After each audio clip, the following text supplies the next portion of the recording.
You were so invested in issues of social justice, and you knew that this was a sore spot for everybody in this country. You knew this was a country that was slowly trying to heal past injustices and current injustices and trying to make a better future for each other. And it was a hard road. And you took some scabs off some healing wounds and you ripped them apart for one reason. You wanted to make yourself more famous. And for a while it worked.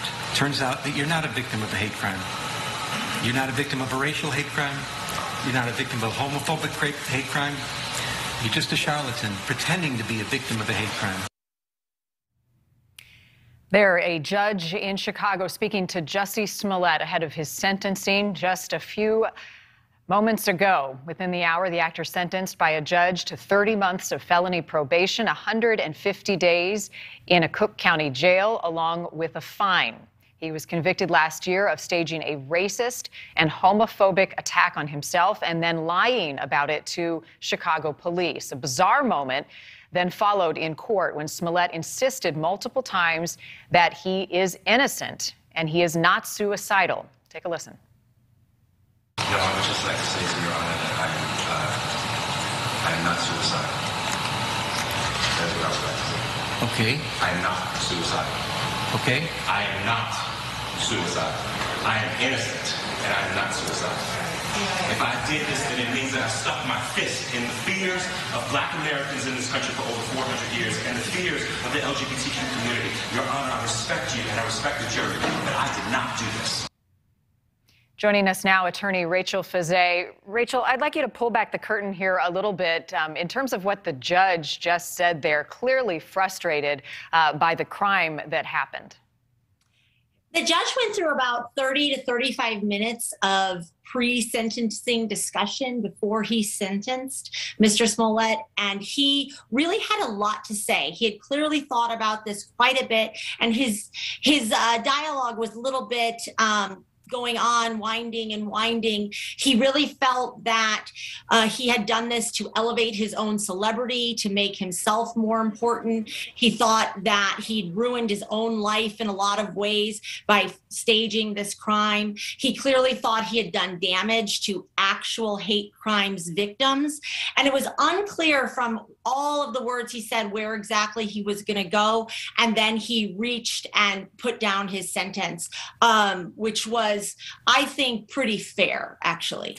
The judge saying you are a charlatan pretending to be a victim of hate crime.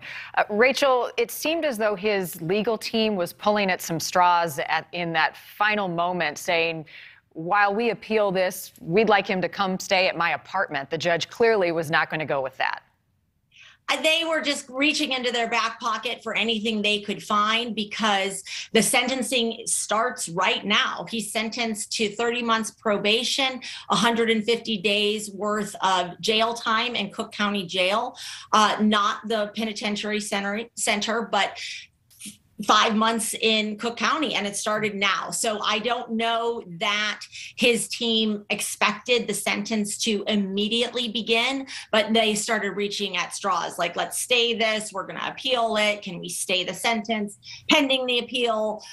We would like you to reconsider the sentence. So it's all things they, kind of had to do, but I'm sure they didn't have an expectation that they would be allowed to do it at that point. Right. And the point that they seem to be, or the judge seemed to be making, was the wheels of justice turn slow. His sentence starts now. This appeal process could take a while.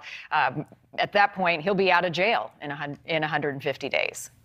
That is exactly what he was saying is, you can do whatever you want. We realize that you have a client with means who can appeal and keep it going, but we're getting this done now. Real quick before I let you go, after he gets out of jail, he's got 30 months felony probation. What exactly does that mean? So that can be a fairly harsh impact or a bit lighter of an impact.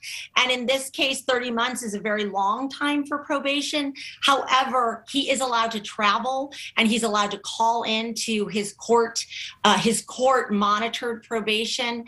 So the court is overseeing the probation. So he does have to report.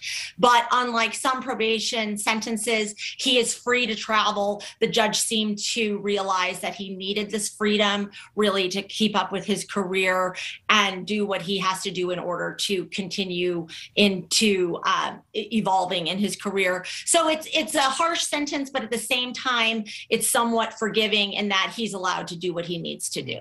And he maintains his innocence still tonight. Rachel, as always, appreciate your insight. Thank you. Thank you. Coming up. Thanks for watching. Click the red subscribe button below so you can get more of NewsNation's fact-driven, unbiased coverage.